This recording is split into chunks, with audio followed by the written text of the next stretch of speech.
Ben ritrovati con l'informazione flash di New Sicilia. L'economista ed esperto di politica internazionale Eduard Luttwak, durante la sua visita al Palazzo Reale di Palermo, ha parlato di Giorgia Meloni. È un premier moderno che non si avventura in temi idealistici, ma parla di cose concrete, il commento di Luttwak. Meloni è il primo politico italiano che ha una valenza internazionale ed è riconoscibile e non misterioso perché eletto democraticamente, ha aggiunto l'economista americano. È stata rigettata l'istanza di concessione degli arresti domiciliari con braccialetto elettronico ad Adriano Vetro, il 47enne responsabile dell'omicidio del cardiologo Gaetano Alaimo, avvenuto a Favare, in provincia di Agrigento, lo scorso 19 di novembre.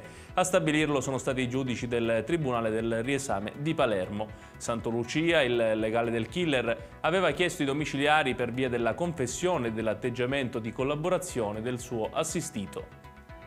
Si sono tenuti nella giornata di oggi nella chiesa madre di Partinico, in provincia di Palermo, i funerali di Salvo Patinella, il 41enne che qualche giorno fa si è tolto la vita dopo aver ucciso l'ex compagna Giovanna Bonsignore a Villabate.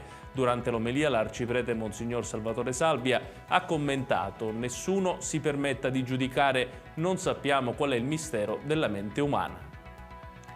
Il partito animalista di Catania ha reso nota la sua intenzione di presentare un esposto in procura a seguito del gravissimo atto commesso ai danni di un cane randagio che pochi giorni fa è stato ucciso a Mascalucia nel Catanese. Il cucciolo a 4 zampe è deceduto a distanza di qualche giorno a causa delle gravi ferite riportate. Sarebbe stato un 53enne nei confronti del quale è scattata una denuncia a sparare con il fucile al randaggio.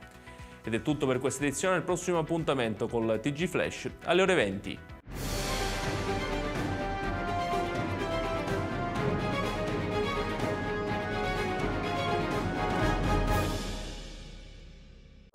Natale ad Acireale.